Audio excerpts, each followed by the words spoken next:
What if the worst day of your life turned out to be the best thing that ever happened to you? Not because it didn't hurt. It did. Deeply. But because the person who tried to destroy you had no idea who they were dealing with. Today's story is about a man named Marcus Webb, and the day his boss called him into a conference room full of people and ended his career in front of all of them. What happened next took 3 years. It was quiet and calculated and patient.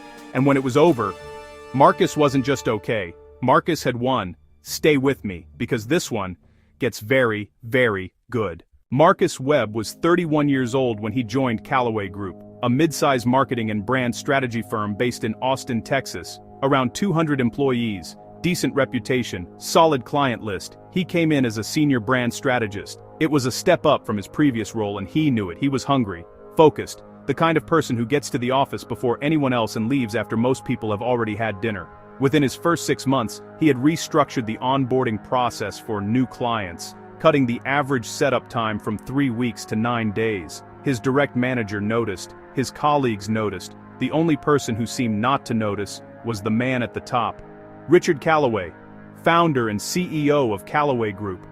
Marcus described Richard to me as a man who had built something real 20 years ago and had spent the last decade protecting it from anyone who might threaten his position at the center of it. He was charming in client meetings, political and internal ones, and he had a very specific pattern that people inside the company knew about but rarely talked about openly. Whenever someone showed too much promise, Richard found a way to run and stammersander way to keep them small. Marcus didn't know this when he joined. He found out the hard way. About 8 months into the job, Marcus put together a full brand repositioning proposal for one of the firm's oldest clients, a regional retail chain that had been losing market share for 3 consecutive years. The account was considered stable, but stagnant.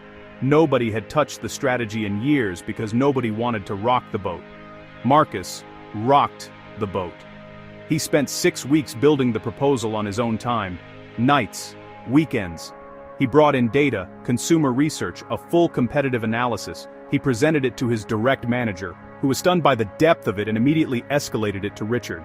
Richard called Marcus into his office. Alone. He looked at the proposal for about 4 minutes. Then he looked up and said, "This is interesting work. Leave it with me."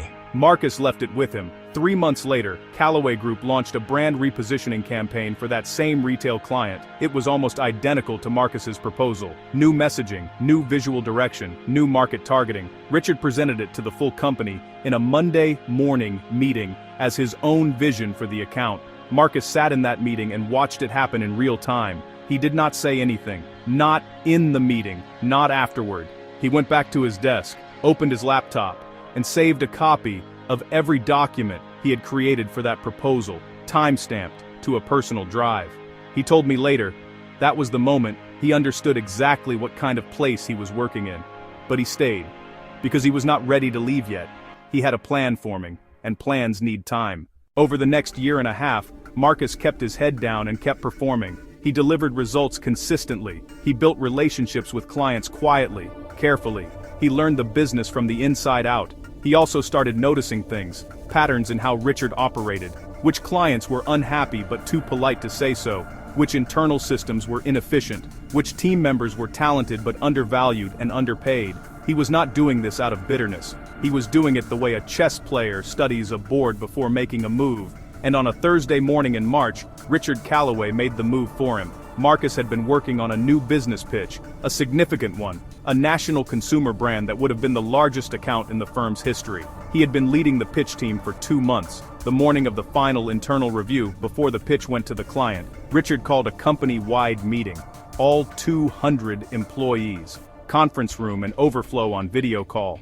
Marcus walked in not knowing what the meeting was about. He found out 30 seconds after Richard started talking. Richard stood at the front of the room and announced that after a thorough review of the national brand pitch, he had serious concerns about the strategic direction. He said the work was unfocused, that it reflected poor leadership of the pitch team, that Callaway Group could not afford to walk into a meeting of that significance with work of that quality. And then he looked directly at Marcus and said, which is why I have made the decision to remove Marcus from the pitch team and from his position, effective immediately, in front of 200 people, no warning, no private conversation, no performance review, just a public execution, delivered with a calm voice and a steady gaze. Marcus told me the room went completely silent. He could feel 200 pairs of eyes on him. Some looked away immediately, a few looked genuinely horrified. Nobody said a word.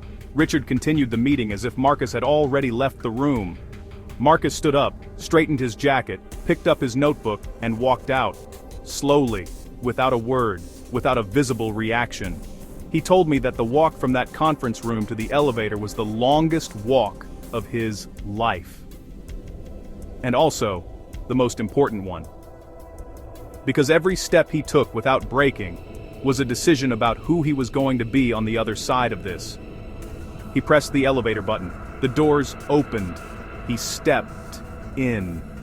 The doors closed. And then, alone in that elevator, going down, he allowed himself exactly 10 seconds of rage. He counted them, 1 through 10. When the doors opened on the ground floor, he walked out of the building, got in his car, and drove to a coffee shop 3 blocks away. He ordered a black coffee.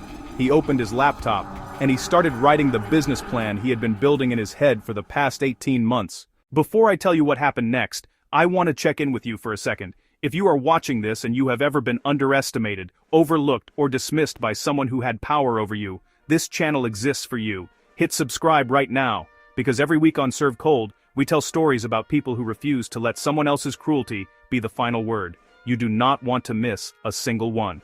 Now, back to Marcus. The business plan Marcus wrote that afternoon was for a brand strategy consultancy.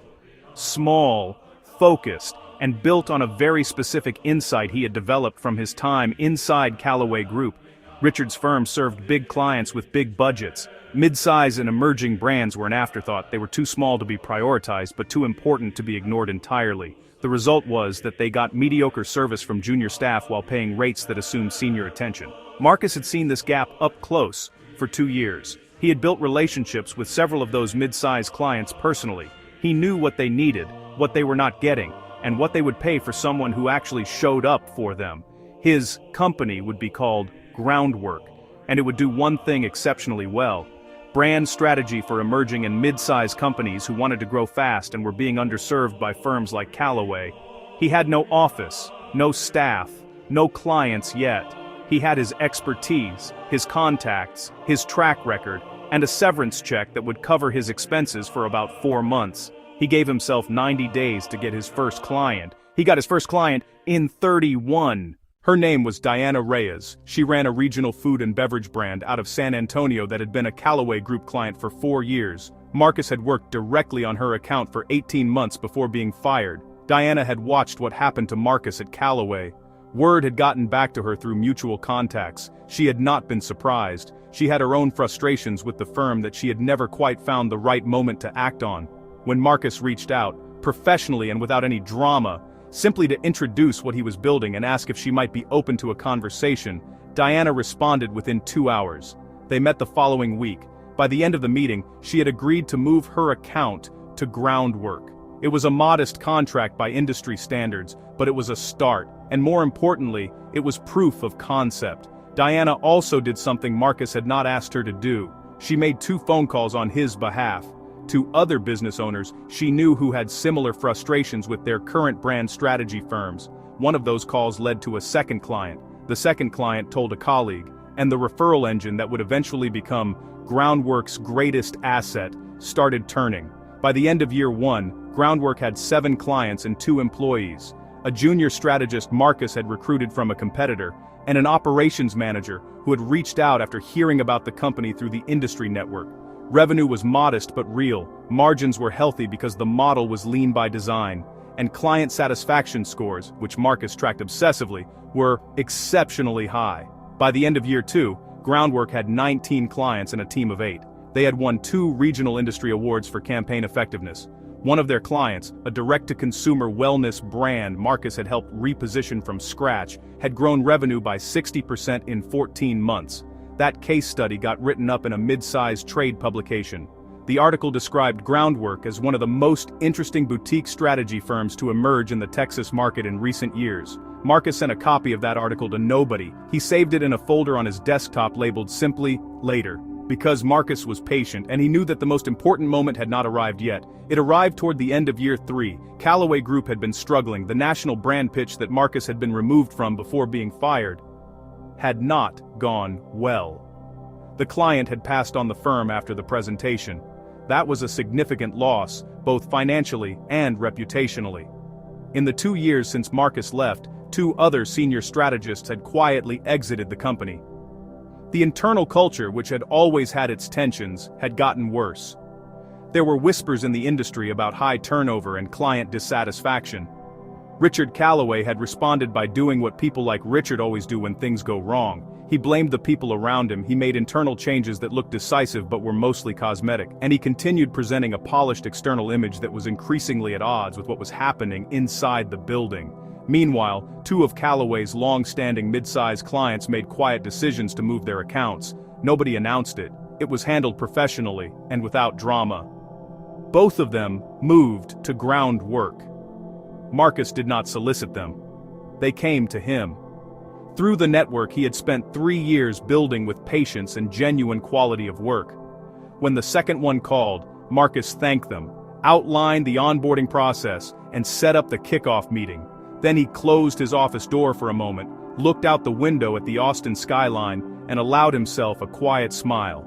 Not because he had beaten Richard, he had stopped thinking about Richard a long time ago, but because the work had been real, and real work, done consistently and with integrity, had turned out to be the most effective strategy of all. I want to tell you about a conversation Marcus had around this time, with a former colleague from Callaway, someone he had stayed loosely in touch with over the years. They met for coffee. The colleague asked Marcus how he had managed to stay so calm on that day.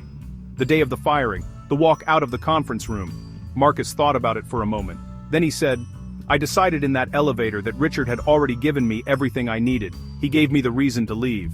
He gave me the urgency. He gave me the anger I needed to fuel the first 6 months when things were hard. The only question was whether I was going to let him keep it, or whether I was going to use it." His colleague asked if he ever thought about going back, about confronting Richard directly, about making sure Richard knew what had happened. Marcus shook his head. He said, "The moment Groundwork became real, Richard became irrelevant. I don't need him to know anything. The work speaks. That's enough." About 6 months after that conversation, Marcus received a message through a mutual industry contact. Richard Callaway was looking to explore a potential merger or acquisition. Callaway Group was being quietly positioned for sale. Marcus did not respond to the message. He had no interest in acquiring what Richard had built, but he did think about it, for about a day. And what he felt, more than satisfaction, more than vindication, was something quieter and more complete. He felt free. Because Callaway Group being for sale meant that the thing Richard had spent his career protecting had not survived him. And Groundwork, the company Marcus had built from a coffee shop table on the worst afternoon of his professional life, was still growing. By that point, Groundwork had 26 clients, a team of 14, and a reputation in the Texas market that had started attracting interest from brands in other states. Marcus was 35 years old. Here is what I think about when I think about Marcus's story. Most of us, when we are humiliated by someone with power over us, want the response to be fast. We want them to see it happen. We want the reversal to be visible, dramatic, undeniable. And I understand that. I really do. But Marcus's story is about something different. It is about what happens when you take the energy of a public humiliation and convert it, slowly and deliberately, into something that lasts. Richard fired Marcus in front of 200 people because he believed that visibility would cement the verdict. That a public ending was a permanent one. What he did not account for was that Marcus would use that same visibility as fuel. That every person in that conference room who saw what happened would eventually hear the rest of the story.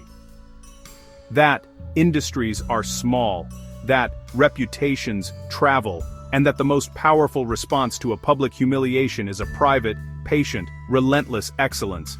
Marcus never tried to destroy Richard. He never needed to. He simply built something so good that the comparison became obvious on its own. That is a different kind of revenge. Quieter, more durable, and in the end, far more complete. He was fired on a Thursday morning in March. He started writing his business plan that same afternoon. 3 years later, Richard Calloway was looking for a buyer, and Marcus Webb was just getting started. That is the story for today. If Marcus's story meant something to you, if you have ever been dismissed by someone who underestimated what you were capable of, share this with someone who needs to hear it right now. And if you are not part of this community yet, this is your moment.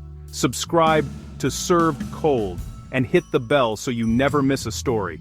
Every week we bring you real accounts of real people who refuse to let someone else's cruelty write their ending. Patience is a strategy. Silence can be a weapon. And the people who try to humiliate you rarely see what is coming. This is Served Cold, and we are just getting started.